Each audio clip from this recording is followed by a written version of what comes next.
Bonjour à toutes et à tous, bienvenue dans ce nouveau webinaire organisé par Territoire Conseil.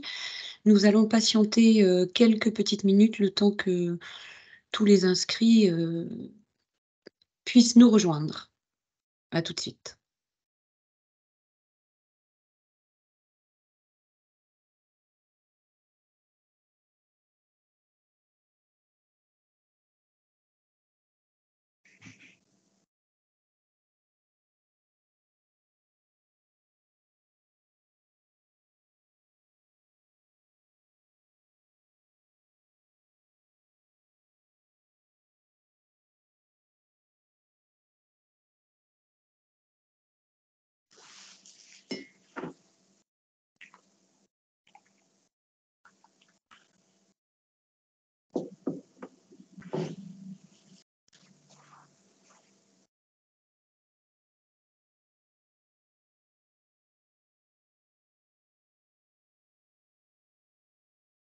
On va attendre encore quelques minutes.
Ah oui, alors je recommence, mon micro était coupé, pardon. Bonjour à toutes et à tous et bienvenue dans ce webinaire organisé par Territoire Conseil. Donc Catherine Donou, je suis juriste et je vais assurer la partie technique de cette réunion et Benjamin Marin, que vous voyez à l'écran, va vous faire la présentation du support qui vous a été envoyé hier de mémoire ou avant-hier. Pour ceux qui n'auraient pas reçu le support, n'hésitez pas à nous le communiquer dans le chat et à ce moment-là, on vous le renverra. Juste vous dire quelques mots en introduction pour ceux qui ne connaîtraient pas un nouveau service qu'on a lancé il y a quelques jours lors du Salon des maires. C'est notre service de renseignement juridique et financier qui désormais s'appelle Rural Consult, qui est un service qui est ouvert à l'ensemble des élus et des agents des communes de moins de 5 000 habitants et des intercommunalités de moins de 50 000 habitants. C'est un service qui est gratuit, donc n'hésitez pas à l'utiliser. Vous avez un numéro de téléphone que je vous mettrai dans le chat et vous avez à votre disposition une équipe de juristes et de financiers qui vous répondent immédiatement ou au maximum sous 48 heures. Alors, sur des sujets qui peuvent porter sur la restauration scolaire dont on va parler aujourd'hui, mais également sur tous les sujets relatifs à la vie quotidienne de votre collectivité. Donc n'hésitez pas à partager cette information et ce numéro de téléphone à vos collègues dans les autres services, puisque voilà, c'est un numéro qui peut leur être utile. J'en dis pas plus sur le service. Je vous invite à consulter la page sur le site de la Banque des Territoires. Je vous mettrai le lien dans le chat. Et je laisse la parole à Benjamin et je vous souhaite une bonne réunion. Merci Catherine. Bonjour à tous et à toutes. On va ensemble parler de bio, de local et de restauration scolaire. Et on va aussi parler de quelques petites expérimentations réalisées sur certains territoires qui ont fait preuve de succès. Donc, le bio, le local et une amélioration de la restauration scolaire, c'est tout à fait quelque chose de possible.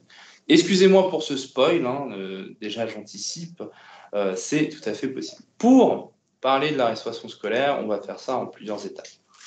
On va parler de la transition vers le bio et le local.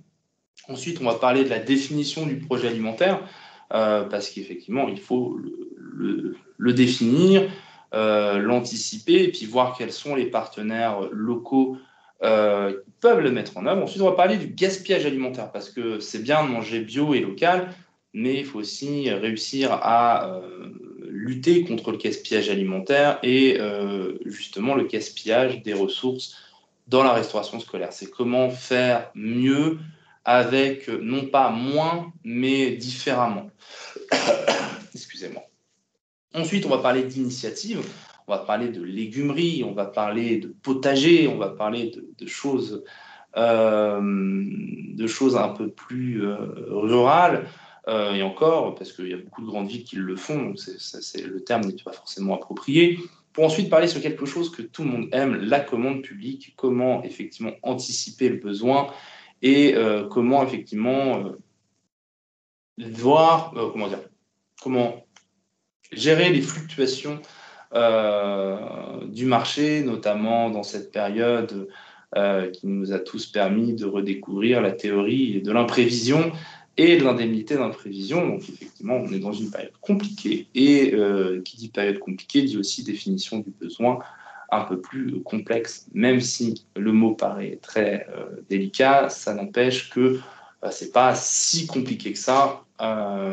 Juridiquement, d'un point de vue juridique, administratif, c'est toute autre chose, et je le sais je le sais très bien. Donc, n'hésitez pas, s'il le faut, on reviendra à poser des questions. Et ensuite, on va parler de petits outils qui peuvent être intéressants dans la mise en place. C'est un petit peu la dernière partie, un peu qu'est-ce qu'on peut faire, est-ce qu'on peut utiliser la SCIC, la SPL, et après, on pourra discuter éventuellement soit de vos projets, si on a le temps, soit discuter sur des points de droit qui vous intéressent. Voilà. Maintenant qu'on a fait un peu ce préambule, on va rentrer dans le vif du sujet, si cela ne vous dérange pas, la restauration scolaire, une transition progressive. Comme vous le savez tous et toutes, depuis le 1er janvier 2022, les restaurants scolaires sont tenus de servir des repas comprenant au moins 50% de produits répondant au moins à l'une des conditions mentionnées à l'article L230-5-1. Je ne vais pas toutes vous les faire, je vais surtout me concentrer sur la première et sur celle qui est en rouge parce que c'est les deux plus importantes. Et on aurait pu parler de plein d'autres choses. J'aurais pu parler des produits issus de la pêche maritime bénéficiant d'un écolabel pêche durable. J'aurais pu parler des produits bénéficiant du logo région ultra-périphérie. Et finalement, j'aurais pu parler de tout un tas d'autres choses. Mais je vais me concentrer sur celle-là. J'ai quand même étoffé au maximum la liste énumérative, même si c'est pas toujours ça. Les produits doivent être acquis selon des modalités permettant de prendre en compte les coûts imputés aux externalités liées au produit pendant son cycle de vie. C'est-à-dire, j'espère que ça marche bien, oui, non, c'est pas très bien. Excusez-moi, j'ai voulu tester quelque chose. Je vais plutôt utiliser le laser. C'est ça. C'est-à-dire, les coûts, ce sont les externalités liées à l'environnement, les émissions de gaz à effet de serre, les émissions polluantes, ainsi que l'ensemble des coûts visant à atténuer le changement climatique. Ça paraît très, très barbare, mais vous allez voir, on va pouvoir le mettre en relief par la suite avec la commande publique, avec maintenant de nouveaux critères et une évolution de l'appréciation du prix. Donc, effectivement, ça, ce sont les externalités externes. Et ensuite, les produits issus de l'agriculture biologique doivent représenter désormais au moins 20% de la valeur totale des achats hors taxes destinés à entrer dans la composition des repas servis pour chaque restaurant collectif. Et c'est justement dans ça qu'il y a eu une véritable, je veux dire, il y a une révolution, il y a eu une véritable révolution. C'est-à-dire qu'aujourd'hui, les restaurants scolaires sont tenus, dans les achats qu'ils réalisent au profit de leur restauration scolaire, de fournir au moins 20% de la valeur totale en bio. Et ça a un impact sur la gestion, ça a un impact sur la commande publique, ça a un impact sur la définition des fournisseurs, dans la définition finalement du besoin et dans la recherche des fournisseurs et de la connaissance du secteur. L'agriculture, finalement, il y a une conversion progressive vers le bio et le local grâce à la loi climat et résilience. À partir du 31 décembre 2026, les produits issus d'une exploitation considérée comme durable et de qualité au sens de l'article L 230-5-1 seront considérés comme des produits des produits issus d'une exploitation faisant l'objet d'une certification seront considérés continueront à rentrer dans les produits durables et durables. Sauf qu'effectivement, à partir de cette date-là, ce ne sera plus le cas. Et pour ceux qui détiennent un haut niveau de certification, ce sera jusqu'au 31 décembre 2027. Qu'est-ce que c'est que cette certification environnementale? C'est une certification qui est donnée à certaines exploitations agricoles. C'est délivré tous les 3 ans par un organisme certifié agréé. Après cette attribution, ça permet finalement d'avoir une certaine... ça donne un caractère bio et durable. Mais ça va s'arrêter au 31 décembre 2026. C'est important de le savoir parce que ça peut rentrer dans le cadre de vos commandes et que si au 1er janvier 2026, vous continuez à prendre ces produits-là, ils ne rentreront plus dans le quota des 50% des produits considérés comme durables, entrant dans la composition. Ensuite, 1er janvier 2024, les viandes vont être impactées aussi, c'est-à-dire que 60% des viandes et produits de la pêche servis par les restaurants scolaires devront être considérés comme des produits durables et de qualité, c'est-à-dire rentrer dans la liste des produits que je vous ai cités précédemment, c'est-à-dire soit effectivement être bio, soit effectivement avoir une certification à label rouge, soit rentrer dans telle ou telle certification jusqu'en 2026. Donc voilà. Je prends la première question avant de passer vers la suite. Comme vous le dites, c'est censé être une obligation. Cependant, certaines restaurations collectives ne respectent pas cette loi pour de nombreuses contraintes. Quels pourraient être les arguments à leur donner pour les accompagner dans ce changement? Améliorer la nourriture donnée à nos enfants, déjà, c'est un bien pour tout le monde. C'est intéressant. Je ne sais pas si parmi vous, il y en a qui sont parents.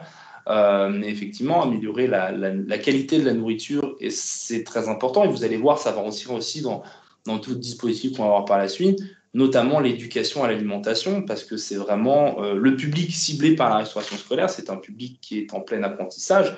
Et l'apprentissage des produits et l'apprentissage finalement des réglementations, parce qu'effectivement, si vous parlez de label rouge à un enfant de 5 ans, je ne suis pas sûr qu'il comprenne totalement la certification. Déjà, même des juristes avec chevronnés ont du mal des fois à comprendre certaines certifications environnementales, mais ça peut leur permettre finalement d'avoir une éducation sur les réflexes en termes de consommation alimentaire, notamment dans cet univers qui est le nôtre, rempli de publicités pour des barres céréalées du matin qui sont, comme le dirait un certain médecin très connu sur les réseaux sociaux, pas très bon pour nos enfants.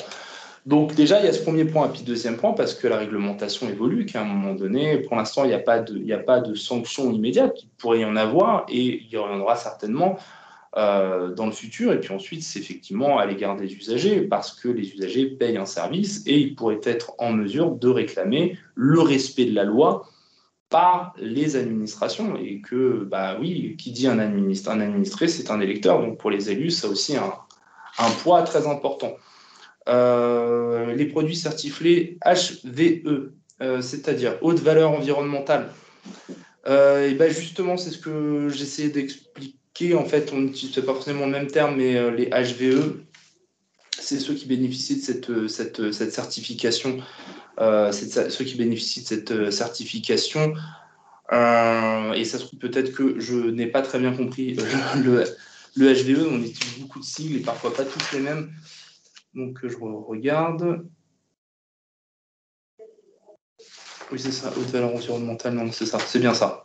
C'est ça, c'est ceux qui ont la certification environnementale et pour qui ça va s'arrêter en 2020, au 31 décembre 2026, et pour celles qui ont la plus haute certification au 31 décembre 2027. Comme particulièrement respectueux de l'environnement. Et après, effectivement, vous avez différents degrés de certification. Le plus élevé, je crois que c'est quelque chose de genre. Mais là, pour le coup, là, vous me posez une question piège. Il faudra pas hésiter à me la reposer sur le service d'information juridique. Parce que, effectivement, voilà, je ne l'ai pas là pour le coup. Je vous prie de m'en excuser.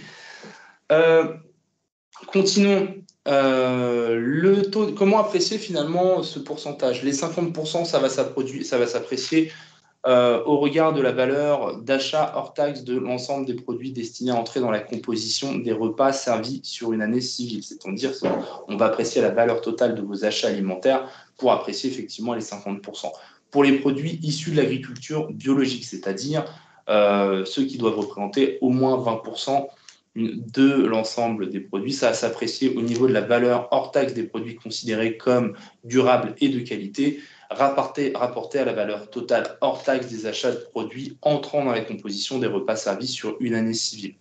Et ensuite, pour ce qui va arriver dans pas si longtemps, parce que le 1er janvier 2024, c'est dans pas si longtemps, 60% des produits, des viandes et produits issus de la pêche, rentrant devant être considérés comme durables et de qualité, ce seuil sera calculé sur la valeur d'achat de l'ensemble des produits alimentaires pour la famille des viandes et poissons par année civile et sur l'ensemble des repas.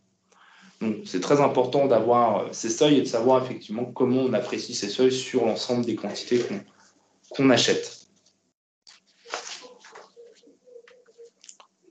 Ensuite, quelques petites informations, et pour le coup, ça revient sur la première question que vous posiez, comment effectivement se contraindre. Normalement, il y a une obligation d'affichage qui doit être lisible par tous les usagers, complétée par une communication annuelle par voie électronique des administrés, des bénéficiaires du service, sur la part de produits durables et de qualité entrant dans la composition des repas. Donc cet affichage doit être mis à jour au moins une fois par an. Si vous faites plus, c'est mieux. Si vous faites qu'une fois par an, on ne vous embêtera pas là-dessus. Et quand vous servez plus de 200 repas par jour en moyenne, vous êtes tenu, le gestionnaire, donc c'est-à-dire soit la régie, si vous êtes en régie, soit le délégataire de service public, si vous êtes en DSP, doit vous présenter un plan pluriannuel de diversification des protéines, incluant les alternatives à base de protéines végétales dans les repas proposés. 1er janvier 2023, donc depuis le 1er janvier 2023, les gestionnaires de restaurants scolaires proposant habituellement un choix multiple de menus, sont tenus de proposer quotidiennement le choix d'un menu végétarien. Donc, c'est-à-dire que si vous avez fait le choix de prévoir des menus de substitution, vous êtes tenu à cette alternative végétarienne quotidiennement. Ensuite, il y a toujours cette fameuse obligation du repas pour ceux qui ne proposent pas d'alternative végétarienne quotidiennement. Vous avez cette obligation du repas végétarien au moins une fois par semaine. Libre à vous d'en décider le jour, bien évidemment. Au moins, vous avez cette liberté.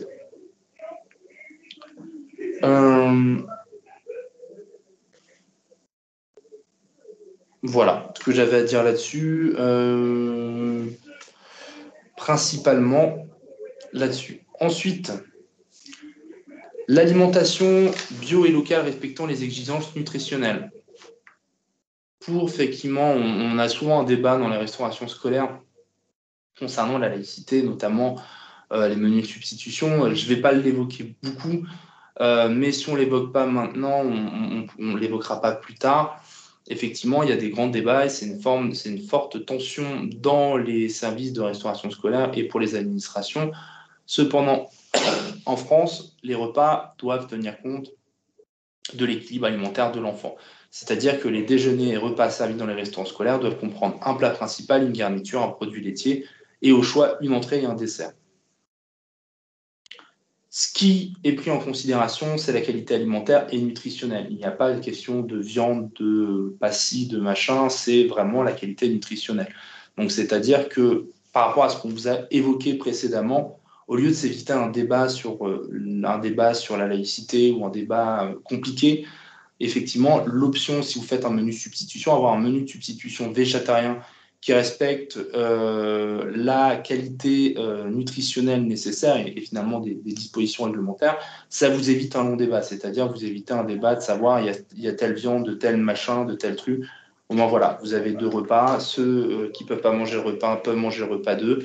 Il n'y a plus de problème. Et finalement, on évite de rentrer dans un débat qui souvent porte préjudice au fonctionnement du service. D'autant qu'effectivement, à partir du moment où vous avez un repas de substitution qui est un repas, une alternative, un repas de substitution, à proprement parler, c'est très compliqué sans pouvoir justifier d'un motif d'intérêt général de le supprimer ou de le retirer. Donc effectivement, vous avez désormais des alternatives qui vous permettent d'éviter un débat souvent long et compliqué. Et on le sait parce qu'on a souvent ces questions-là sur la plateforme téléphonique quand on parle de la restauration scolaire, sur la question de la laïcité, la question des menus de substitution et la question de la qualité nutritionnelle.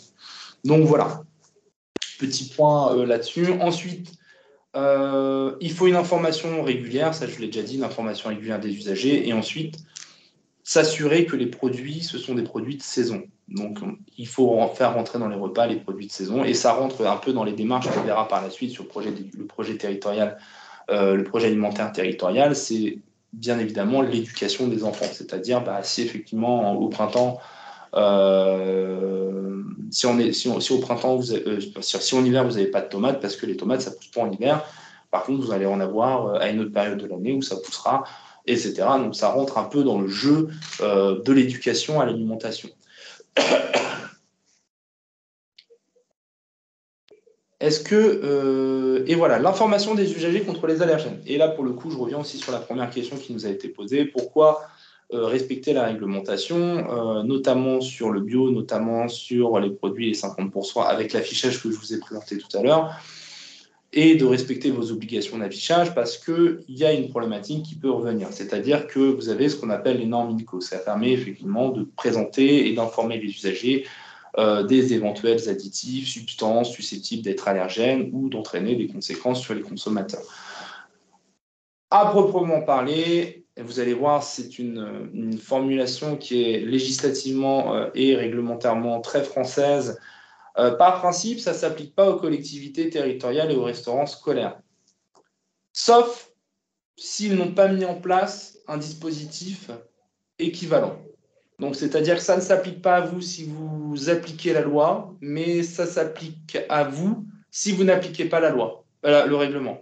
C'est une logique très française, très réglementairement française, mais c'est ça. C'est-à-dire que vous n'avez pas d'obligation à proprement parler. Par contre, vous êtes quand même tenu d'avoir un dispositif équivalent présentant les additifs, les substances susceptibles de rentrer dans la composition des repas et de provoquer des allergies.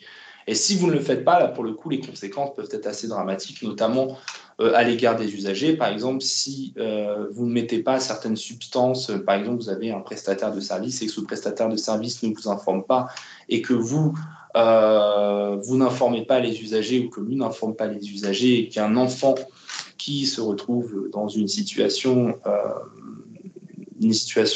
en lien avec l'allergie à une substance ou un additif particulier et qui n'en a pas été informé, que ses parents n'ont pas été informés ou que vous savez quelle sera la suite, c'est-à-dire qu'on va engager la responsabilité de la collectivité, qui va ensuite engager la responsabilité de son prestataire et on va s'amuser. Bon, pour les juristes, on va s'amuser, mais pour la famille, pour l'administration, ça ne sera pas amusant. Je ne l'ai pas très bien expliqué peut-être, mais il ne faut pas hésiter à revenir là-dessus. C'est vraiment très important ces normes NICO. Il ne faut pas penser que c'est pas parce que le décret ne l'impose pas directement qu'il ne faut pas avoir cette obligation. Et d'ailleurs, la formulation est la suivante. Ça ne s'applique pas si vous respectez si effectivement vous avez quelque chose d'équivalent. Si vous ne l'avez pas, s'il n'y a aucune information sur les produits, sur quoi, il peut y avoir des problèmes et on a souvent des questions sur ça.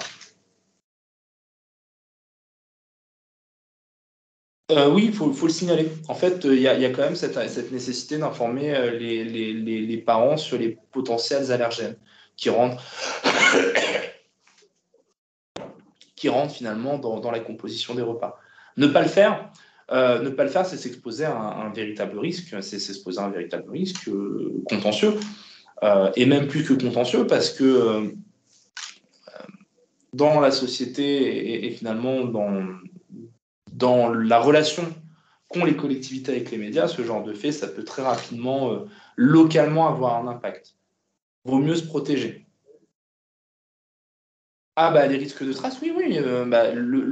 En fait, c'est ce que nous dit le texte, c'est que si le gestionnaire de restaurant, effectivement, c'est tout ingrédient, additif ou substance mentionnée pouvant provoquer des allergies, même effectivement si c'est une question de traces.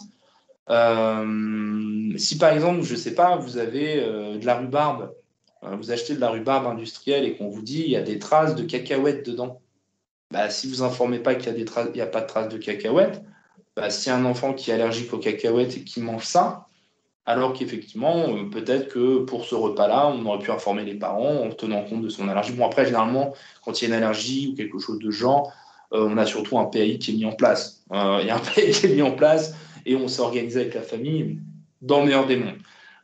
Mais oui, il y a potentiellement un risque. Et on ne tient pas compte, on tient pas encore compte, on ne réalise pas encore le risque.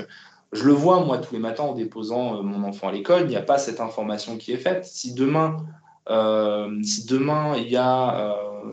finalement, il mange quelque chose qu'il n'aurait pas pu manger, ou si effectivement, je n'ai pas été informé des éventuelles traces, ça change. Par exemple, vous êtes parent, ou je sais pas, vous avez un enfant, où, ce jour-là, vous avez le menu en avance, vous savez qu'il va y avoir telle composition ou tel risque dans tel repas, bah soit vous ne mettez pas votre enfant à l'école, soit effectivement vous demandez est-ce que je peux apporter la gamelle. Donc c'est des choses qu'on pourrait vous invoquer, c'est des choses qui pourraient être invoquées par les familles en cas de risque. Et malheureusement, je sais que c'est embêtant, c'est la problématique du métier de juriste, c'est qu'on est là, on est là pour effectivement anticiper et éviter les risques. On n'est pas là pour embêter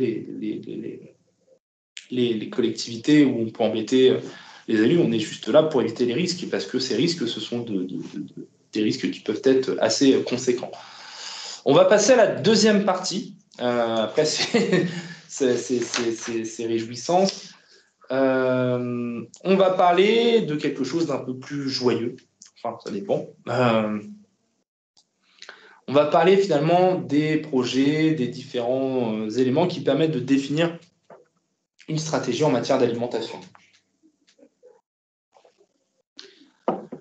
Vous avez deux programmes, le programme national nutrition santé, le programme national pour l'alimentation. C'est des programmes nationaux un peu génériques avec des objectifs lointains.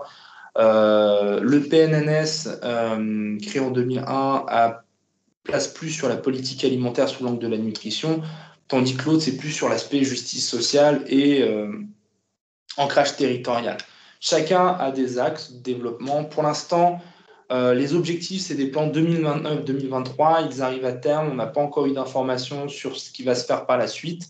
Ce qui va se faire par la suite, je vais le présenter par la suite. Ça va être le SNANC. Mais c'est vrai qu'il y a pas mal d'axes qui peuvent être réutilisés dans des projets territoriaux ou dans des logiques plutôt territoriales. Donc, on va l'évoquer. Ne vous inquiétez pas, je balance les petites choses progressivement. Donc les 5 axes du PNNS, c'est effectivement améliorer tout l'environnement alimentaire et physique pour le rendre plus favorable à la santé, encourager les comportements favorables à la santé, mieux prendre en charge les personnes en surpoids, impulser une dynamique territoriale et développer la recherche, l'expertise, la surveillance en matière de politique nutritionnelle. Tandis que le PNA, lui, ça a été plus porté sur la justice sociale, comment lutter contre le gaspillage alimentaire, l'éducation à l'alimentation, et puis surtout comment limiter l'impact des différences sociales dans l'accès à l'alimentation. Donc, il y a vraiment tout un dispositif national. Pour la suite, la seule chose que l'on a, c'est qu'effectivement, le PNA et le PNS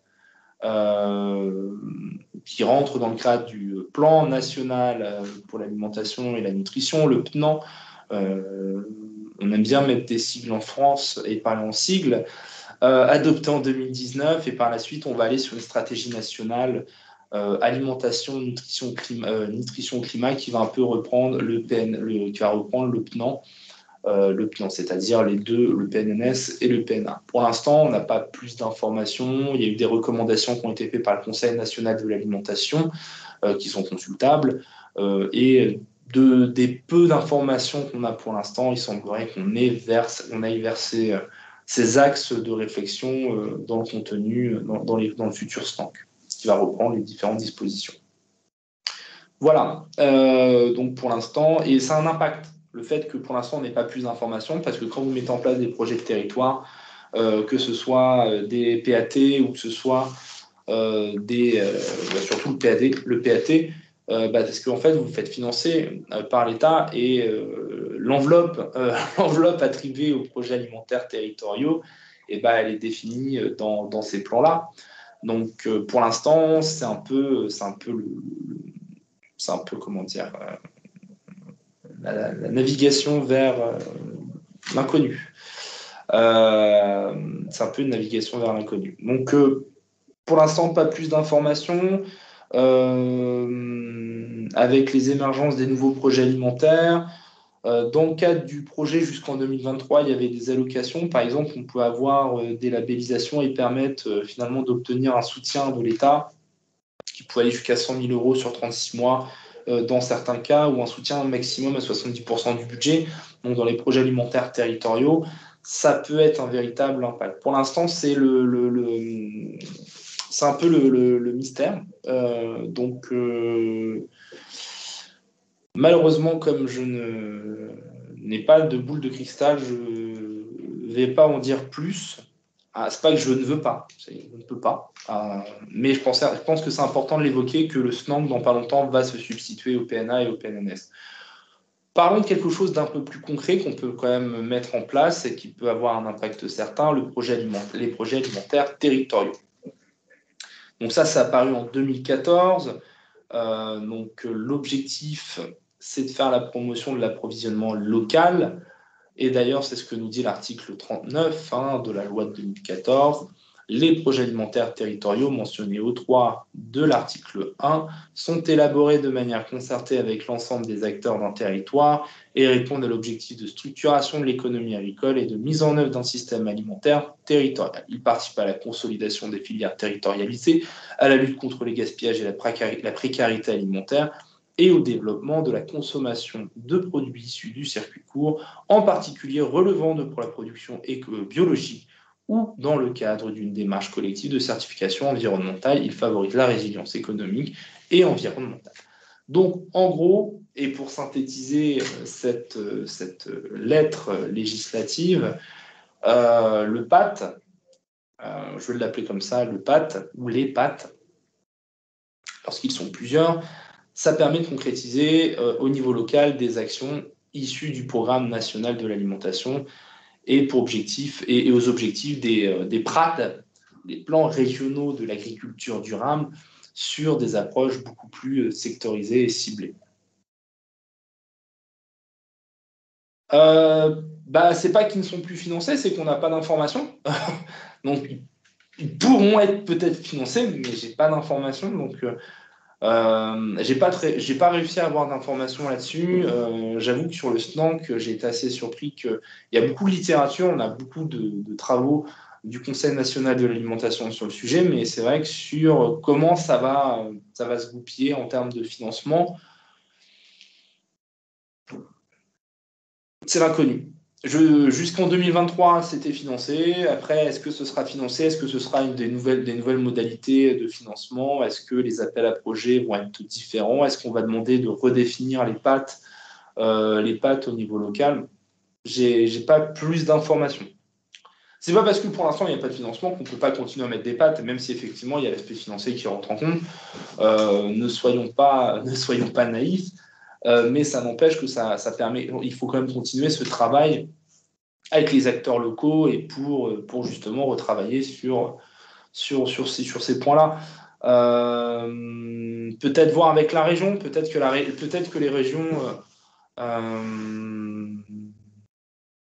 Donc voilà, comme disait Madame Maté, ils sont encore en 2024, donc Après, il faut voir, la convention signée avec l'État et voir finalement le dispositif de financement qui a été fixé avec eux.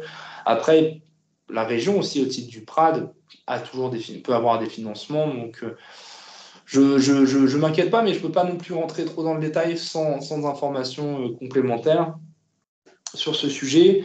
Donc effectivement, vous avez le PRAD aussi, je l'évoque pas, je n'en parle pas particulièrement dans les diapositives, mais c'est vrai que vous avez le PRAD qui permet finalement de définir les priorités régionales et les spécificités territoriales, les enjeux économiques, sociaux, et peut-être effectivement aussi d'avoir une enveloppe régionale pour financer les projets. En tout cas, merci beaucoup Madame Maté. Je vous remercie pour cette information.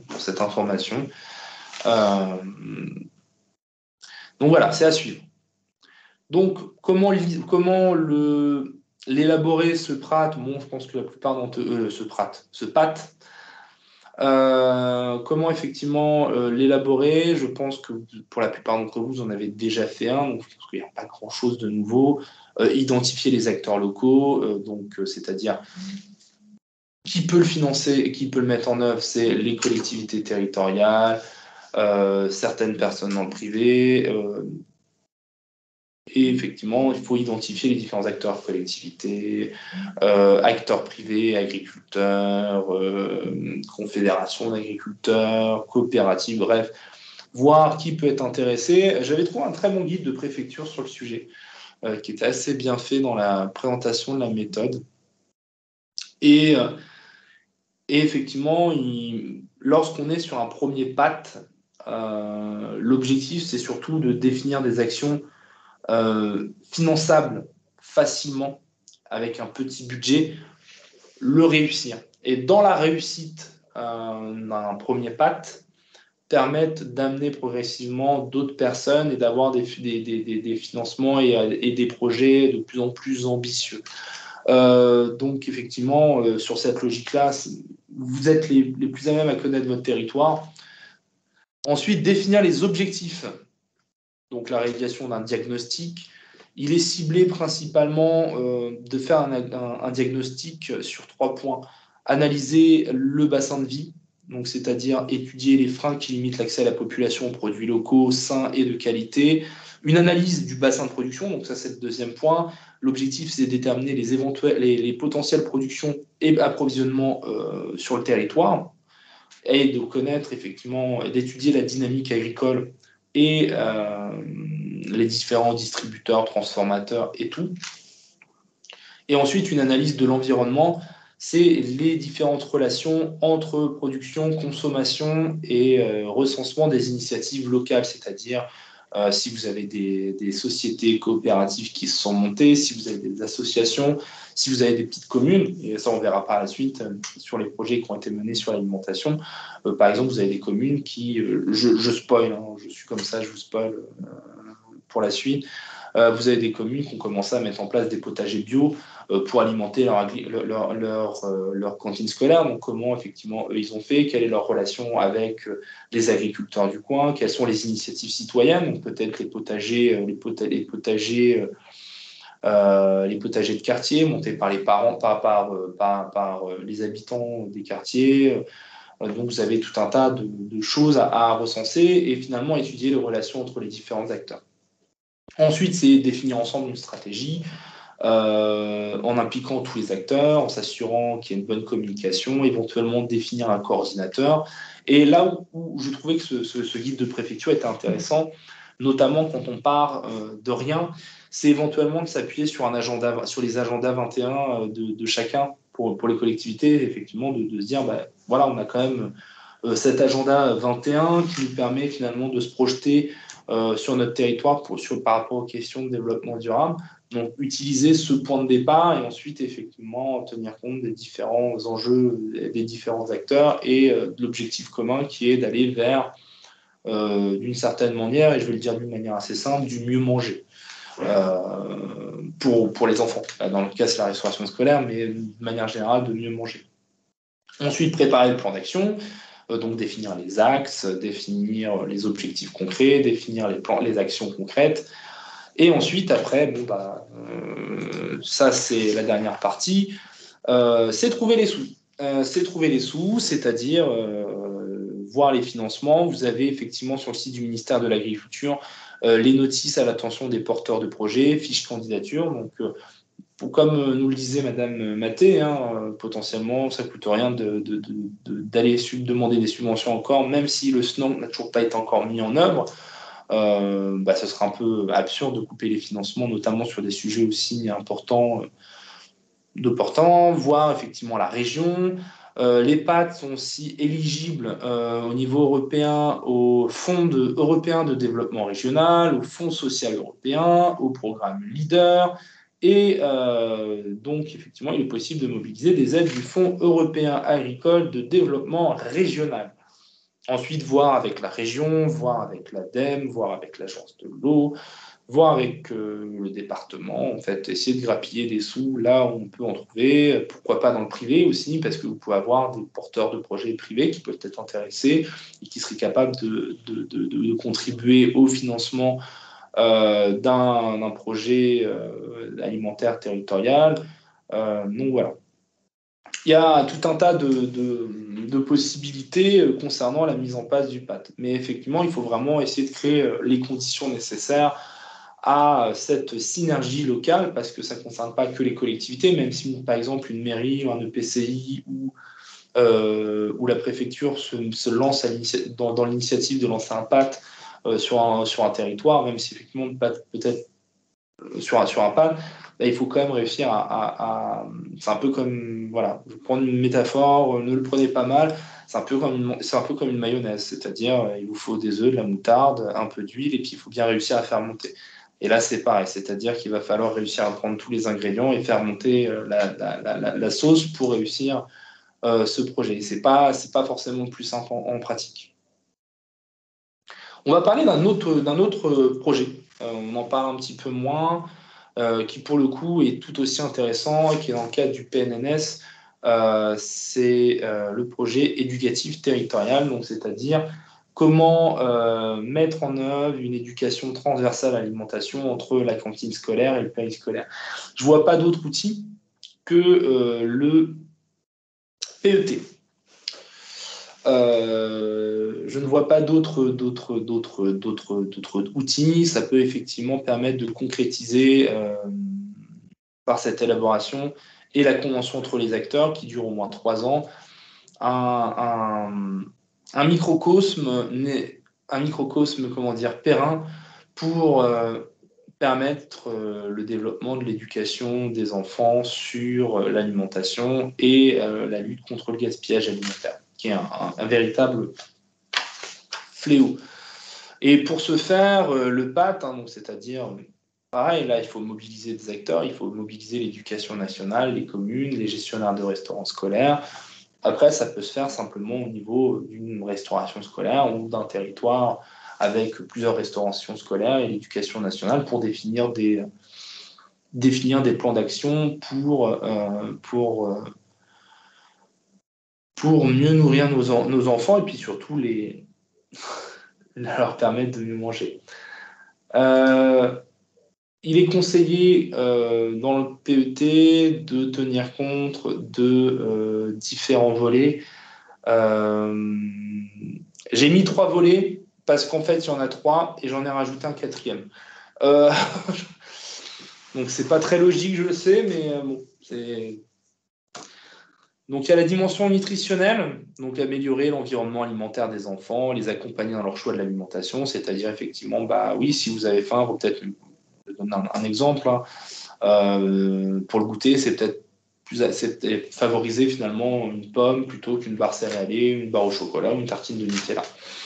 La dimension sensorielle, accompagner les enfants dans la régulation de la prise alimentaire en déconstruisant les stratégies commerciales. Et ça, c'est là le plus dur, c'est-à-dire parce qu'il faut comprendre les stratégies commerciales, notamment sur les exhausteurs de goût, sur le rapport au sucre, au gras, et notamment déconstruire un peu les stratégies commerciales. Pour le coup, à titre d'exemple, on peut prendre l'exemple de la déconstruction qui a été faite par certaines associations sur un territoire en particulier. Je ne pourrais pas vous dire lequel, je ne l'ai plus en tête, où justement vous aviez des intervenants qui ont déconstruit la stratégie commerciale de Nutella en expliquant aux enfants, bah oui, c'est bon le Nutella, mais c'est pas bon pour vous, c'est pas bon dans le corps. Une fois de temps en temps, ça va, c'est un peu comme beaucoup de choses. Et de dire, bah oui, la publicité qui est faite en vous disant, regardez, mangez une tartine de Nutella le matin, ça vous donnera de l'énergie. Non, ça ne vous donnera pas d'énergie. Éventuellement, ça vous donnera des problèmes de santé liés au sucre, mais ça ne vous donnera pas finalement plus d'énergie pour la suite de la journée. Mais voilà, c'est la déconstruction du marketing. On est dans une époque où le marketing a une place très importante. Donc, c'est déconstruire, éventuellement trouver des acteurs, des associations locales, trouver des relais pour justement sensibiliser et pourquoi pas utiliser la restauration scolaire aussi comme un moyen pédagogique pour éduquer nos enfants, et notamment avec la mise en place du bio, la mise en place des produits locaux, les circuits courts, etc., pour sensibiliser les enfants aux impacts. Et ça va aussi avoir une conséquence sur la question du gaspillage que l'on va voir par la suite. Ensuite, la dimension environnementale, c'est éclairer les enfants sur l'alimentation, sur l'impact environnemental de l'alimentation, l'impact du comportement de consommateur, c'est-à-dire que si vous achetez un produit qui a été fait, je ne sais pas, en Allemagne, un produit qui vient d'Allemagne, il a pris la route, etc., il est reconditionné. C'est un peu comme, je ne sais pas si vous l'aviez vu, ce reportage sur le miel, où vous avez du miel qui est fabriqué en Argentine, en Chine, et ensuite mis en conditionnement en Roumanie pour finir dans nos supermarchés. C'est expliquer ça aux enfants, après d'une manière pédagogique. L'objectif, c'est pas non plus c'est pas non plus de les traumatiser, mais avoir cette sensibilisation, c'est très important, et présenter la responsabilité des différents acteurs économiques, c'est-à-dire producteurs, distributeurs, agriculteurs, collectivités territoriales, État, etc. Et ensuite, la dimension culturelle, parce qu'on est dans un pays avec une haute histoire alimentaire et qui s'enrichit de jour en jour. Et effectivement, il y a une dimension culturelle et patrimoniale. Donc, sous l'angle historique, culturel, notamment sur l'évolution des pratiques alimentaires à travers le monde, à travers la région, à travers les régions.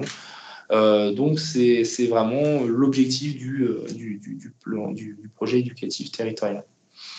Voilà. Est-ce que vous avez des interrogations sur ce projet éducatif territorial où tout va bien, tout roule? Après, si vous souhaitez avoir un point un peu plus précis, si vous souhaitez en mettre un en œuvre, n'hésitez pas à nous contacter sur le service d'information juridique, histoire qu'on puisse rentrer un peu plus dans le détail. On va parler du gaspillage alimentaire. Et le gaspillage, d'une manière plus générale, dans la restauration scolaire, il ne concerne pas seulement le gaspillage alimentaire, il concerne aussi le gaspillage plastique, la fin du plastique dans la restauration scolaire. Vous avez un certain nombre d'obligations. Depuis janvier 2020, plus d'utilisation de bouteilles, sauf si vous êtes dans des zones où l'eau potable n'est pas consommable. Finalement, la fin du plastique, notamment même dans les pique-niques, fin du plastique, plateau repas, jetables, bâtonnets, mélangeurs, pour boissons, sauf ceux qui sont compostables. Sauf ceux qui sont. Je le refais parce que. Sauf ceux compostables sauf ceux compostables en compostage domestique et constitués pour tout ou partie de matières biosourcées. Et j'essaie un peu de me renseigner là-dessus. C'est vrai qu'effectivement, c'est pas super clair. Là, dans ma phrase, c'est vraiment une reprise du texte tel qu'il est de base. Et lorsque les pique-niques sont organisés, bien évidemment, une alternative à l'utilisation du plastique. Depuis le 1er janvier 2022, obligation d'avoir une fontaine à eau potable accessible au public. Et lorsque cette installation est réalisable dans des conditions raisonnables. Il y a toujours cet aspect financier, c'est-à-dire est-ce que financièrement c'est possible de le faire. 1er janvier 2025, c'est dans pas longtemps, il est mis fin à l'utilisation de contenants alimentaires de cuisson, de réchauffe et de services en matière plastique dans les services de restauration collective. Cette obligation passe au 1er janvier 2028 dans les communes, dans les collectivités territoriales de moins de 2000 habitants. Et ensuite, au 1er janvier 2025 toujours, les emballages constitués pour tout ou partie de polymères et copolymères styréniques non recyclables et dans la capacité d'intégrer une filière de recyclage seront interdits. Voilà sur ce premier point. Et on va passer sur quelque chose d'un peu plus joyeux et un peu plus constructif que simplement des interdictions. Donc effectivement, d'ici 2025, il y a une obligation de réduire de 50% le gaspillage alimentaire par rapport à son niveau de 2015. Et la question qu'on peut se poser, c'est comment le faire. Je n'ai pas de solution miracle. La seule chose que je peux vous présenter, c'est la mise en place d'un label anti-gaspillage. Et ce label anti-gaspillage, il y a un arrêté, il y a un organisme certifié qui permet de faire certifier. Donc l'objectif, c'est de pouvoir certifier les procédures internes des collectivités territoriales. Ça concerne le gaspillage alimentaire. Et il y a différents niveaux de certification, de labellisation, plus exactement. D'ailleurs, si vous pouvez remarquer, je vous ai mis un petit lien dans le PowerPoint, donc après la réunion, si vous souhaitez aller voir le référentiel et l'arrêté, vous avez tout à fait la possibilité de le faire. Donc, il y a différents niveaux de certification. Donc, le niveau 1, c'est première étoile, hein, c'est un peu comme au ski, première étoile. Engagement, c'est-à-dire que vous avez pris conscience du gaspillage et vous avez commencé à initier quelque chose. Deuxième niveau, c'est la maîtrise, 2 étoiles. Donc là, c'est-à-dire que vous êtes passé au niveau supérieur, qui atteste que l'établissement a mis en place une démarche de réduction du gaspillage alimentaire plus ciblée et engagée dans la durée. Et niveau 3, c'est, on va dire, c'est super, hein, vous êtes exemplaire donc ça atteste que l'établissement a complètement engagé dans la réduction du gaspillage alimentaire. Cette labellisation, finalement, c'est un référentiel qui ne s'applique pas qu'aux collectivités territoriales et aux restaurants scolaires. Il y a différentes strates. Nous, ce qui va nous intéresser, c'est le référentiel qui concerne les métiers de bouche, qui concerne les restaurations collectives, ce qu'est la restauration scolaire. Et dans les métiers de bouche, vous avez les différentes catégories. Je ne vais pas vous rentrer dans le détail, je vous invite à regarder le guide, mais par exemple, si vous voulez être certifié niveau 3 parce que vous êtes très engagé et vous souhaitez réduire au maximum, il faudra effectivement moins de 0,50 tonnes par an pour la boucherie, la charcuterie de jeter, boulangerie, pâtisserie, moins 200 kg par an, fromagerie, etc., etc. Et ensuite, sur la base de ce référentiel, pour entrer quand même un peu dans le détail, vous mettez en place un audit et sur la base de cet audit, après on voit à l'organisme certificateur, on va sur une grille, l'organisme a une sorte de grille, on va compter les points et si au vu de votre démarche, vous avez le nombre de points nécessaires, vous avez la certification qui correspond.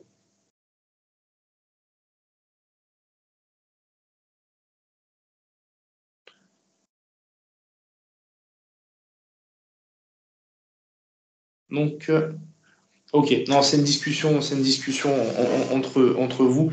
Oui, j'ai pas évoqué la circulaire de tout à l'heure. Je reviens. Hein, je vous prie de m'excuser. C'est un peu. J'avais pas évoqué.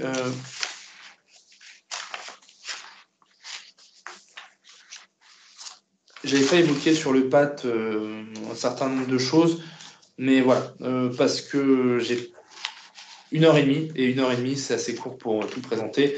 En tout cas, je vous remercie pour votre participation et les informations complémentaires mises sur le chat. On continue. Donc, quelques mesures pour lutter contre le gaspillage alimentaire. Donc, en vertu de l'article L541-15-3 du Code de l'environnement, les restaurants scolaires ont quand même certaines obligations. Et c'est pour ça que je vous dis que le référentiel anti-gaspillage, il peut être intéressant et cette labellisation peut être intéressante dans le sens où si vous êtes labellisé, théoriquement, ça veut dire que vous respectez les obligations que je vais vous présenter là. Donc les opérateurs de la restauration scolaire doivent mettre en place une démarche de lutte contre le gaspillage alimentaire avec une estimation des quantités de denrées alimentaires gaspillées et leurs coûts, une estimation de l'approvisionnement des produits durables et de qualité jetés, gaspillés. Vous devez lutter, vous avez l'interdiction de rendre impropres à la consommation les produits qui sont jetés. Et ensuite, on va aller sur 2 dispositifs. C'est-à-dire, si vous faites plus de 3000 repas par jour, vous avez l'obligation de conventionner avec une association habilitée à fournir des denrées alimentaires aux personnes en situation de vulnérabilité. Donc, c'est-à-dire que si vous dépassez ce seuil, dans l'année qui suit le dépassement de ce seuil, vous devez signer une telle convention. Si vous ne le faites pas, vous avez toujours la possibilité, et ça, effectivement, vous avez la possibilité de le faire, notamment dans la mise en place des paniers anti-gaspillage, c'est-à-dire que les produits qui n'ont pas été consommés pourront être, dans le cadre de l'action sociale de la collectivité, être distribués aux familles qui n'ont plus les moyens ou qui sont en situation de vulnérabilité. Vous avez un lien vers un site d'État sur les paniers anti-gaspillage. C'est une solution qui se développe de plus en plus et qui permet finalement de faire une pierre de coups en luttant contre le gaspillage alimentaire tout en permettant l'accès à l'alimentation à des personnes qui n'y ont pas accès. Ensuite, dans le cadre de la lutte contre le gaspillage alimentaire, il y a la possibilité de mettre en place la réservation des repas. Jusqu'au 31 décembre 2023, au 31 décembre 2023, prend fin une expérimentation sur la réservation des repas. Bien évidemment, il est trop tard, vous aviez jusqu'au 1er juillet pour le faire, donc c'est trop tard, mais je le présente parce que c'était finalement une étude pour savoir si la réservation des repas, ça permettait de réduire le gaspillage alimentaire. Dans tous les cas, même si vous n'avez pas participé à cette expérimentation, vous avez toujours la possibilité, par délibération, d'instaurer un système de réservation et un système de majoration si les enfants ne se présentent pas, sauf effectivement situation exceptionnelle ou excuse valable, hein, c'est-à-dire l'enfant est malade, oui, vous pouvez comprendre que s'il est malade, il ne peut pas venir au restaurant scolaire et donc ne pas appliquer la majoration. Mais voilà, donc s'il n'y a pas d'excuse, de motif légitime à l'absence de l'enfant au restaurant scolaire, on pourra mettre en place une majoration. Donc cette réservation, elle est tout à fait possible. Il est tout à fait possible de mettre en place cette réservation par une délibération modifiant le règlement de service et de mettre en place les conditions finalement de cette réservation. D'ailleurs, de plus en plus de collectivités maintenant ont un portail en ligne pour tout ce qui est affaires scolaires, avec réservation des repas, réservation du périscolaire. Donc c'est quelque chose qui déjà se fait. Voilà. Pour celles qui avaient un doute, pas besoin de l'expérimentation, vous pouvez quand même le faire et expérimenter vous-même sans avoir à rendre des comptes à l'État. On va passer sur les initiatives nouvelles. À moins que vous ayez des questions. Et dans ce cas-là, je serai ravi d'y répondre. Mais on va parler d'expérimentation locale. Pas de questions. Donc s'il n'y a pas de questions, je suppose que ça a été clair. Ou si ça n'a pas été le cas, vous n'avez pas osé me le dire. Je continue. La création d'un potager municipal intercommunal ou une légumerie. Il va falloir définir un petit peu les deux termes. Qu'est-ce qu'une légumerie? D'après le Syndicat national de la restauration collective, c'est un site de préparation des fruits et légumes utilisés dans les menus confectionnés par les entreprises de restauration collective. Les équipes lavent, épluchent, découpent et conditionnent les produits utilisés ensuite en cuisine. Et l'activité de la légumerie participe à la qualité des repas puisqu'elle assure l'utilisation de produits frais. Ensuite, le potager. J'ai pris la définition du Petit Robert.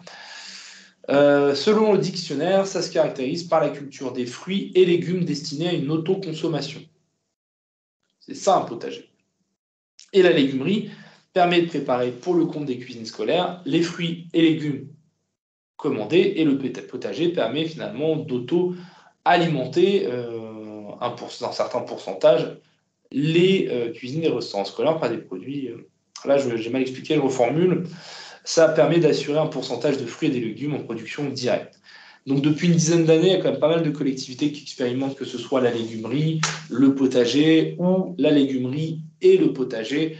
Donc c'est quelque chose qui se développe et qui, pour le coup, au vu des expériences sur ces sujets-là, a un effet assez positif dans la gestion des coûts. Après, voilà, je ne vais pas vous mentir, on va le voir par la suite, il y a un certain investissement de base, mais c'est un point positif. La mise en place d'une légumerie au service des restaurants scolaires. Point positif, ça permet de créer un écosystème d'approvisionnement parce que vous êtes obligé de connaître les producteurs, les maraîchers locaux, vous êtes obligé de favoriser les circuits courts et d'innover dans la mise en place de vos stratégies en matière de marché public. Ensuite, ça permet de créer une synergie avec les cuisines centrales et les cuisines scolaires, c'est-à-dire pour limiter le recours à des produits transformés, voilà, autant que ce soit vous qui les transformiez ou tout au moins qui les prépariez pour les restaurants scolaires. Donc ça évite d'avoir cette mainmise d'une certaine manière sur les produits ultra transformés. Ça évite d'avoir trop de produits ultra transformés. C'est correct. Utiliser le levier de la commande publique comme un levier de développement des filières locales. Ensuite, la problématique, c'est que c'est soit on crée une régie, soit on crée son propre prestataire, et ensuite, le problème, c'est que ça nécessite un investissement de base et l'obligation de trouver des partenaires, que ce soit la région, que ce soit l'État, que ce soit la communauté de communes si vous êtes une commune, ou le département. Ensuite, la mise en place d'un potager bio. La mise en place d'un potager bio, c'est point positif, c'est favoriser l'autonomie alimentaire, limiter les problèmes liés à l'approvisionnement pouvant naître de l'insuffisance de certaines cultures chez les agriculteurs et maraîchers locaux, parce que vous pouvez être dans des zones où on favorise telle ou telle culture, et donc effectivement sur d'autres cultures, vous êtes un peu plus pauvre ou appauvri. Ça ne veut pas dire pauvre dans le sens pauvre, ça veut dire pauvre dans le sens où vous n'avez pas ces cultures-là. Surtout si elles peuvent se développer sur place. Donc ça permet ça. Ça permet de réduire le recours au marché pour l'approvisionnement en matière de fruits et légumes. Tout à fait. C'est vraiment un facteur de résilience alimentaire. Et ça permet effectivement, de créer une indépendance. On parle beaucoup pour les collectivités, la libre administration des collectivités territoriales, mais là, d'une certaine manière, on a une libre autonomie dans l'alimentation qu'on va proposer aux enfants. Et vous avez des expériences, je vais vous en parler, là, je ne les ai pas mis dans le PowerPoint, mais je vais en parler vite fait. Vous avez l'exemple de la commune de Lons-le-Saunier, de 17 000 habitants, sur la légumerie, où justement, il y a véritablement eu un impact, c'est-à-dire qu'ils ont pu trouver des nouveaux producteurs locaux. Ils sont passés, si je lis bien l'article, ils étaient à 100 tonnes en 2014, et là, ils vont bientôt dépasser les 150 tonnes de légumes traités par année. Et donc, ça leur a permis finalement d'avoir moins de produits transformés, ultra transformés, et au moins d'avoir un contrôle sur les produits qui sont transformés dans cette légumerie. Et ils ont pu bénéficier dans leur financement, parce qu'ils nous ont donné des informations sur leur financement. Ils ont pu avoir une financement 21% pour la commune, agence de l'eau 21%, région 10%, conseil départemental 10% et fonds leader 16% et l'État 20%. Donc ils ont pu avoir quand même un soutien pour la création de la légumerie. Pour le potager bio, vous avez la commune de Paris-Vieille-Poste, et vous en avez d'autres, mais j'ai pris celle-là parce qu'elle était quand même assez. Et en fait, ils expliquent pour la première école, ils ont fait plus de 200 kg de courgettes, 180 kg de concombres, et le maire a un objectif de 80% d'autonomie alimentaire. Donc après, il l'explique, ça a quand même été un investissement, parce que je le mets dans les contraintes, parce que pour mettre en place un potager bio, il faut déjà travailler sur la durée, donc c'est-à-dire étape par étape, avec identifier les produits que l'on souhaite mettre en place, les éventuels surcoûts, les terrains et bien évidemment le type d'agriculture qu'on souhaite mettre en place. Parce qu'effectivement, dans les communes, même si on s'intéresse au sujet de l'alimentation, on n'est pas forcément tous jardiniers ou agriculteurs. Donc effectivement, savoir est-ce qu'on utilise la permaculture, est-ce qu'on fait du bio, est-ce qu'on fait pas du bio, mais on fait que du local, avec des fois un peu de produits phytosanitaires. Bref, il y a une vraie réflexion. Dans l'idéal, eux, pour la commune en question, ils sont partis sur le bio.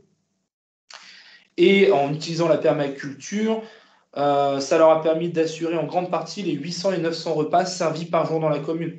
Donc, cette autonomie alimentaire du potager, elle peut avoir un impact parce qu'on est dans une période où les collectivités ont de moins en moins de sous, de moins en moins de deniers publics. Hein. J'utilise le terme sous parce que c'est le terme un peu plus commun, mais effectivement, les deniers publics se raréfient. Pour autant, vous avez toujours vos obligations, c'est-à-dire qu'il va falloir toujours assurer le 50% de produits durables, il va falloir toujours assurer le 20% de bio. Et c'est vrai que malheureusement, ce n'est pas forcément évident. Vous avez certaines régions où vous avez très peu d'agriculture bio. Comment on fait on fait comment? Donc c'est vrai qu'on a cette opportunité du potager bio. C'est toute la réflexion. C'est toute la réflexion, la qualification du temps. C'est pour ça que ça prend du temps, c'est de savoir quels sont quelles sont les personnes qu'on peut mobiliser pour nous accompagner. Quelles sont les personnes, comment on fait pour recruter les personnes? Est-ce qu'on passe sur une régie? Est-ce qu'on prend un SPIC? Parce qu'effectivement, permaculteur ou agriculteur, ça ne rentre pas dans les cadres de la fonction publique. Donc il va falloir trouver une solution. Est-ce qu'on passe par une SPL? Est-ce qu'on se met en commun avec la commune d'à côté en se disant, on va faire une entente dans un premier temps, on va partager les moyens, on va voir avec certaines personnes dans les services techniques s'ils ont les compétences et s'ils n'ont pas les compétences, les faire monter en compétences pour aller là-dessus. C'est une vraie réflexion. C'est une vraie réflexion. Après, c'est une réflexion sur long terme, mais c'est une réflexion sur long terme qui peut avoir un impact positif. C'est rare qu'on entende ça. On a plutôt, c'est le long terme, mais on a un impact négatif. Là, on a un impact positif dans le sens où financièrement, ça peut vous permettre sur le long terme de pouvoir baisser le coût des repas parce que, oui, certes, vous avez des frais, mais peut-être qu'avoir un ou deux ou trois, quatre agents potentiellement mis en commun pour récolter, suivre la permaculture, ça vous coûtera moins cher que d'acheter en gros des légumes un peu partout. Ça vous permet d'avoir une autonomie alimentaire, ça vous permet d'avoir un contrôle.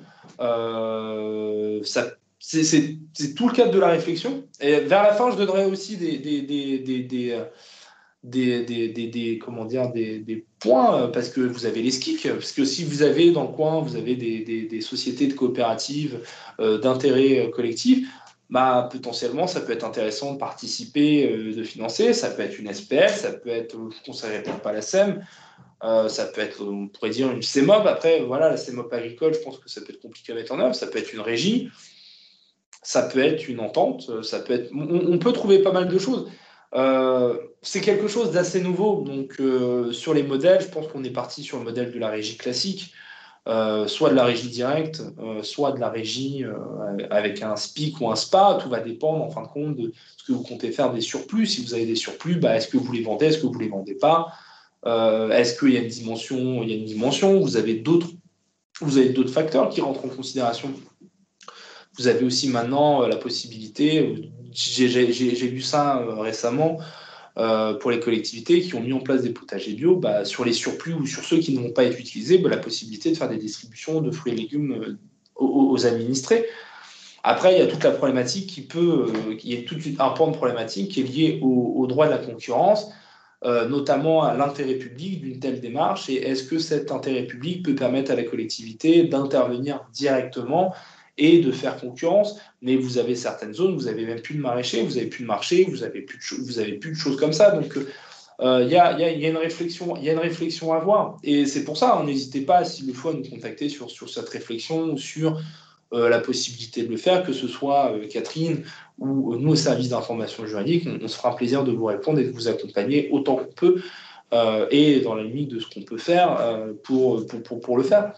Mais c'est vrai que je souhaitais en parler des potagers municipaux parce que ça devient une véritable alternative au vu des coûts des ressources.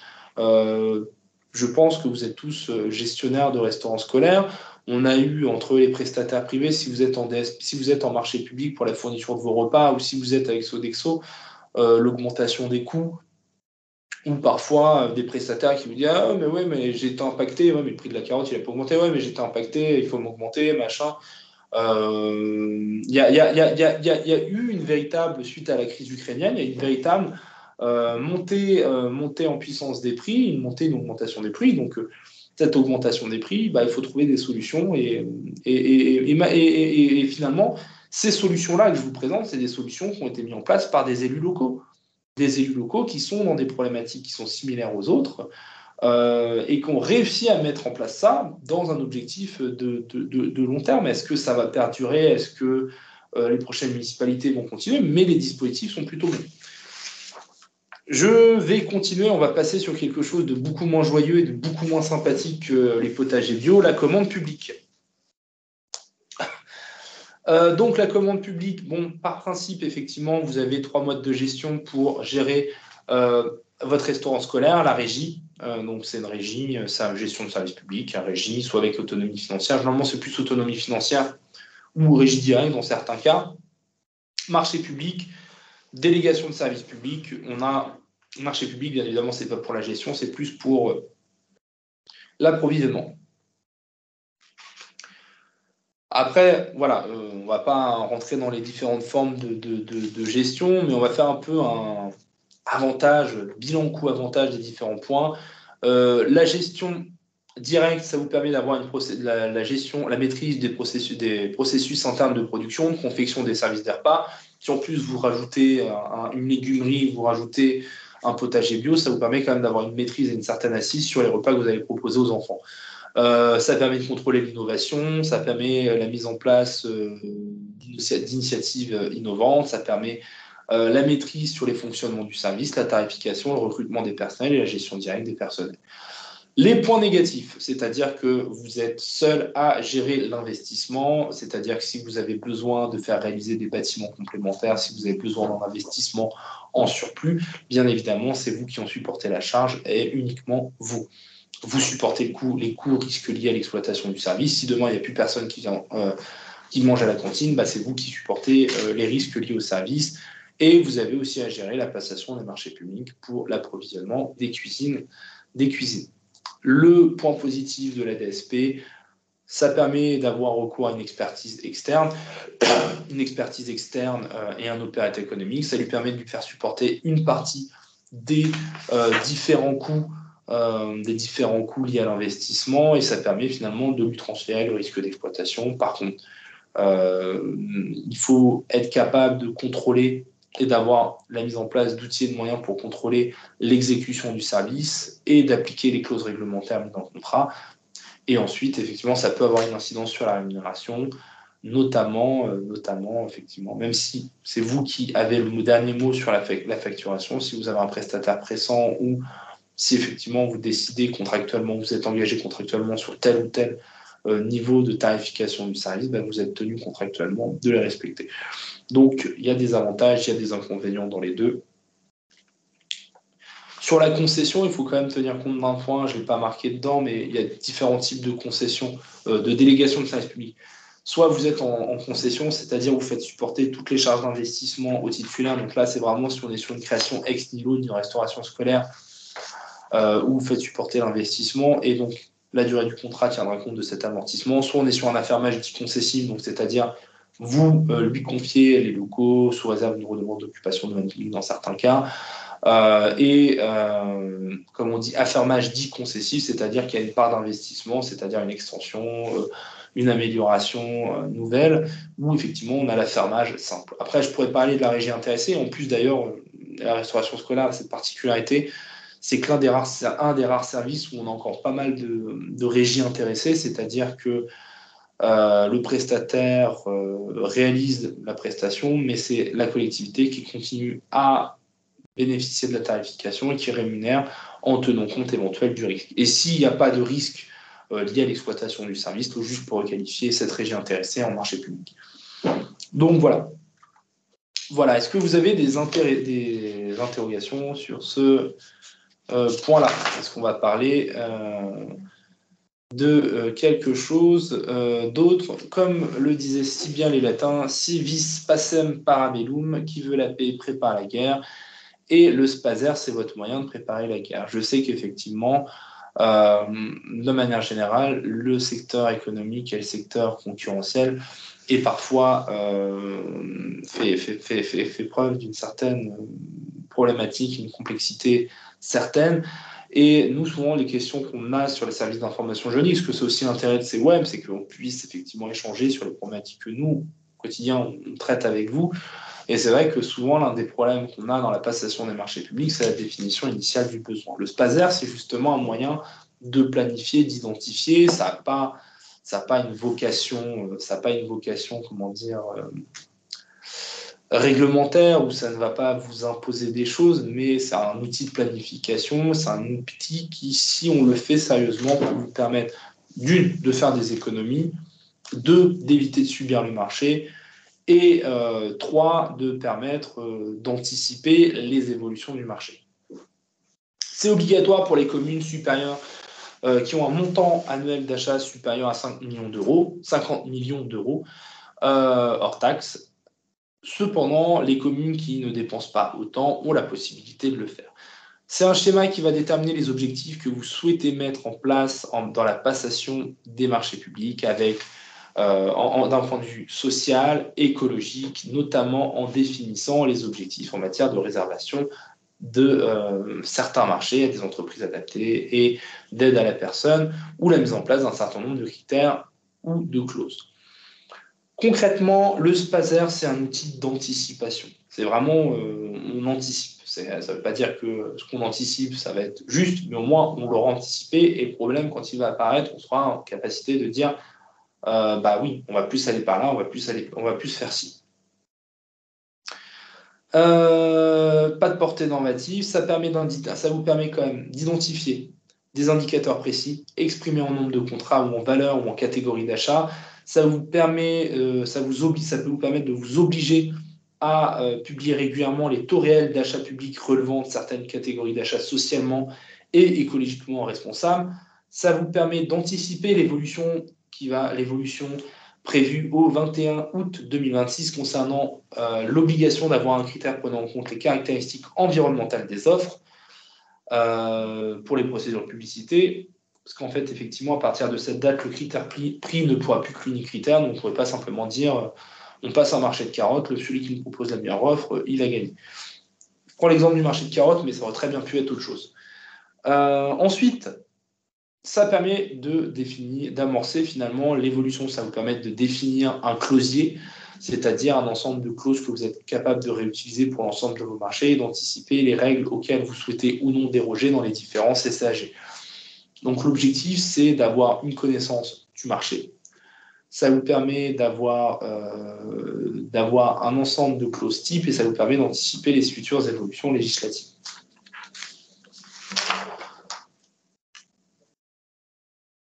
Donc, concernant le critère prix,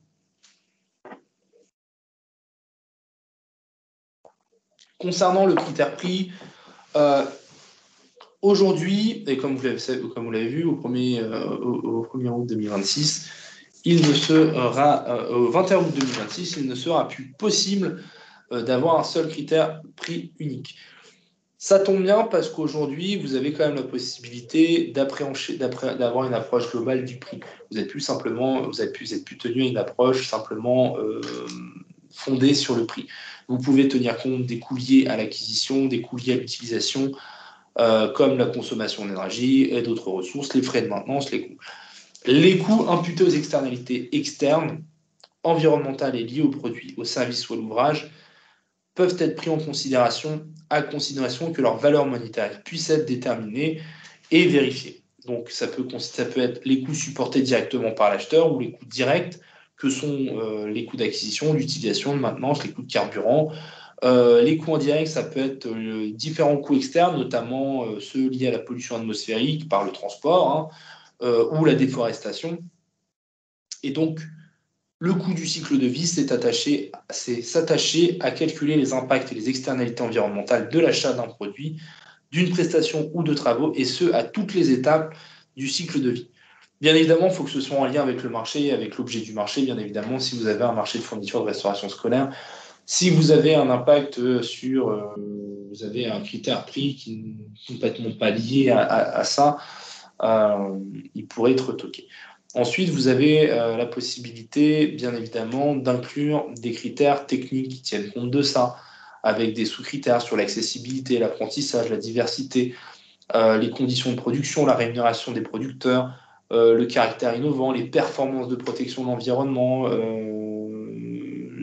les coûts directs de produits de l'agriculture, l'insertion professionnelle, tout un tas de choses. Donc ça, effectivement, dès à présent, vous pouvez déjà le faire, c'est-à-dire insérer ces clauses-là, insérer ces critères dans vos marchés publics et pouvoir justement progressivement améliorer votre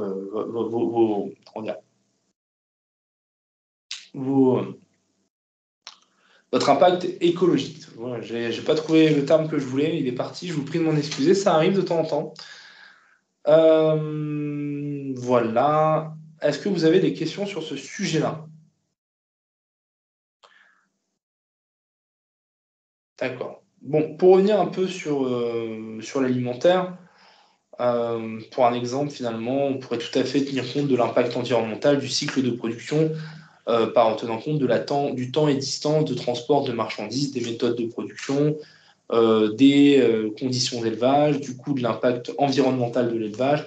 Effectivement, je pense que la prise en compte de l'impact environnemental, ça permettra, pas de favoriser, mais vous d'avoir des produits qui sont ici peut-être, par exemple, je sais pas, pour la viande, par exemple le poulet, de favoriser les poulets élevés en plein air plutôt que les poulets élevés en batterie avec un coût environnemental assez important. Donc tout un ensemble de choses.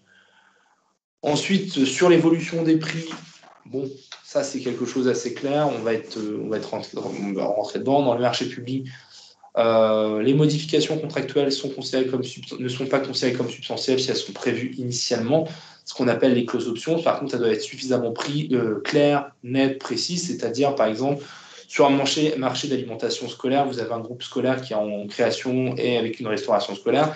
Si vous dites à partir de janvier 2025, va y avoir le déclenchement d'une tranche supplémentaire pour l'approvisionnement de cette cantine, c'est suffisamment clair, net et précis parce que vous avez une date.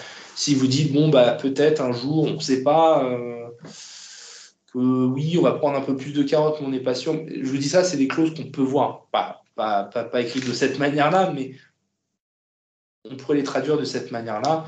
Ensuite, les modifications de prix, le prix il est intangible, donc on ne modifie pas les clauses de variation en principe ou le prix en cours de marché.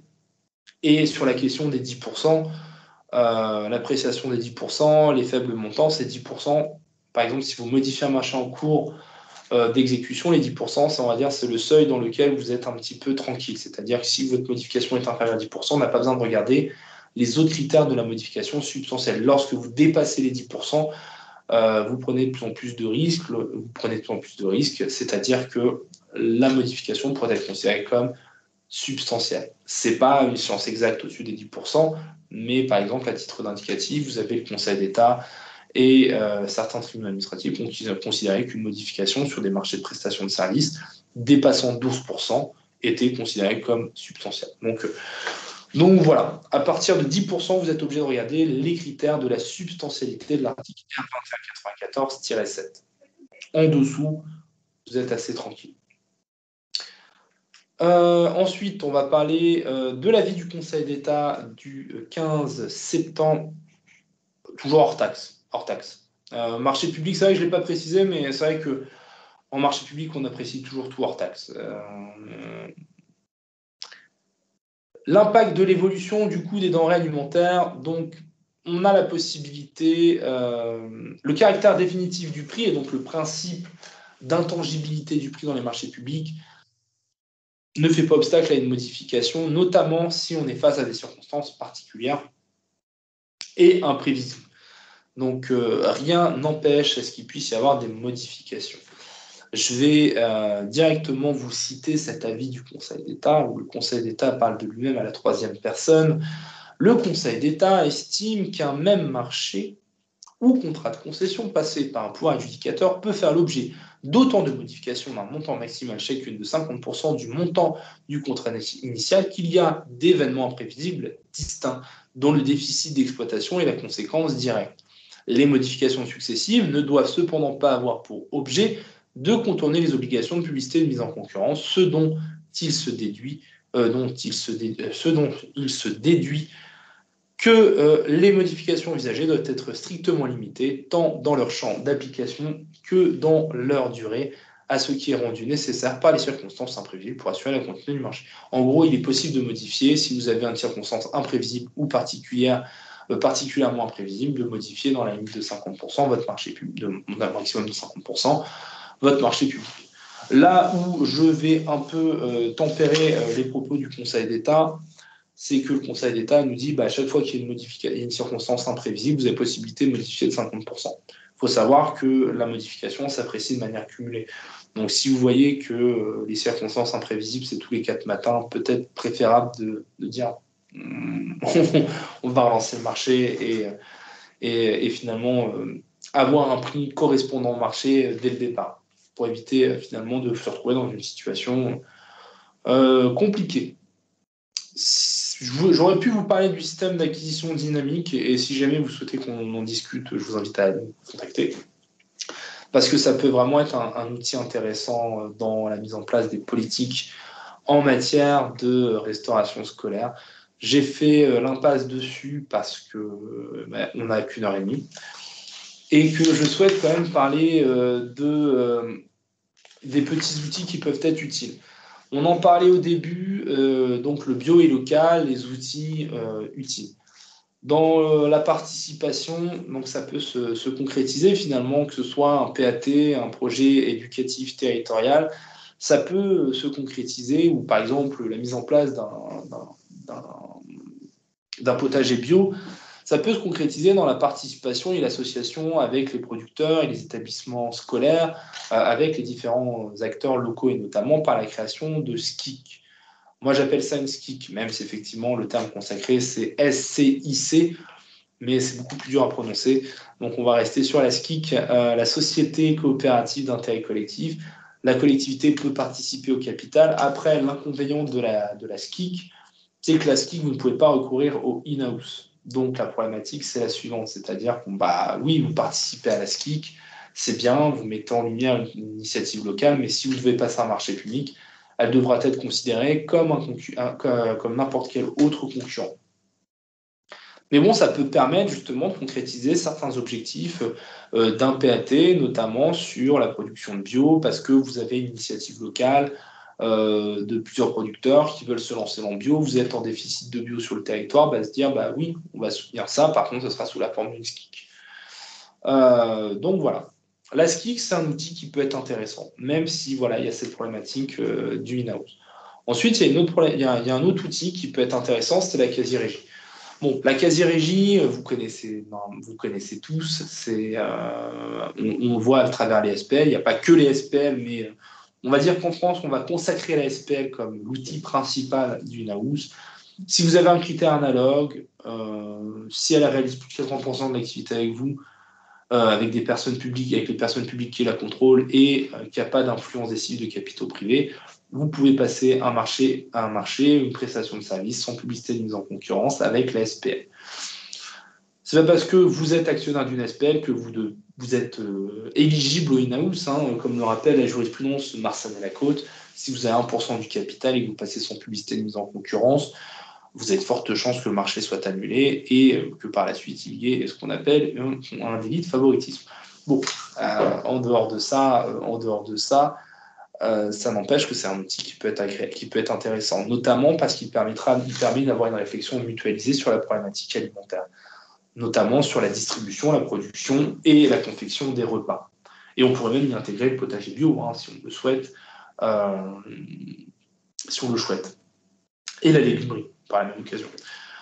C'est un outil qui est assez intéressant, mais il nécessite quand même d'avoir une vision mutualisée. Vous ne pouvez pas créer une SPL toute seule. Une collectivité seule ne peut pas créer une SPL. Donc il faut avoir cette réflexion mutualisée sur le territoire. C'est une société anonyme, donc elle est quand même soumise aux risques inhérentes au marché, c'est-à-dire l'empressement, la liquidation judiciaire. Mais c'est un outil qui peut être intéressant si on a réussi à anticiper finalement les différentes problématiques qui pourraient être liées à la mise en place de cette SPL. Mais c'est un outil qui est intéressant, il faut mutualiser, ça permet de mutualiser, ça permet de réfléchir sur la politique, ça vous permet finalement de créer votre propre prestataire et donc de ne pas être trop soumis au marché. Voilà. Et puis ça peut permettre aussi, par exemple, vous posez la question sur la main-d'œuvre, bah, ça permet de recruter des personnes en relevant du régime de droit privé et éventuellement de proposer l'application de certaines conventions collectives favorables à certains salariés que vous, en tant que collectivité, si vous êtes en régie directe, vous ne pourriez pas proposer ou peut-être auriez plus de mal à suivre et mettre en pratique. Et voilà. Je vais vous laisser avec le petit numéro. Donc, si jamais vous avez besoin de nous appeler, je vous invite à nous contacter au 0970 808 809. Et je vous invite à ne pas vous tromper parce que si vous faites 808 808, vous n'allez pas atterrir chez nous. Mais voilà. Est-ce que vous avez des interrogations? Ou est-ce que j'ai été suffisamment clair?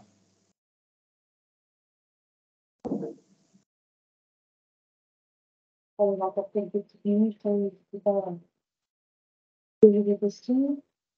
Et sinon, comme je l'ai dit dernièrement, si vous avez des questions, n'hésitez pas à utiliser notre service de renseignement.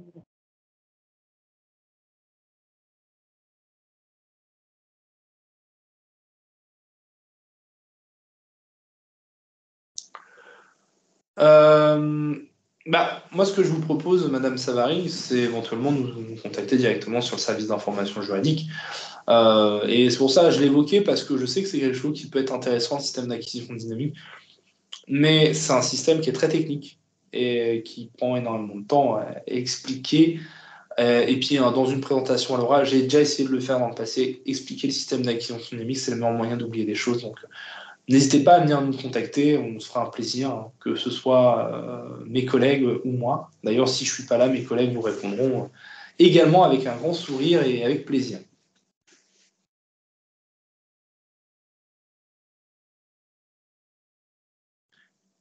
C'est le même numéro.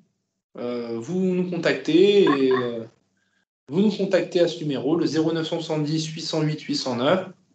Et si vous êtes éligible au service, on se fera un plaisir de vous répondre. On se fera un plaisir de répondre à toutes et toutes vos interrogations. Je vais vous adresser, par contre, je précise, je vais vous adresser un référentiel sur la question du gaspillage alimentaire. Vous avez un résumé de l'ensemble des obligations pour lutter contre le gaspillage alimentaire, que ce soit sur les dons, les dates de péremption, les normes sanitaires, qu'est-ce que j'ai d'autre, et tout un tas de choses, parce que c'est des choses qui peuvent être mises en place et qui peuvent vous permettre aussi de faire des économies. Et donc, ça peut être utile à tous. Merci beaucoup à vous, à toutes. Donc, si vous n'avez pas d'autres questions, je vais tous vous souhaiter une très bonne journée et un excellent appétit. Bonne journée à tous, merci Benjamin et à bientôt. Bonne journée à vous. Au revoir.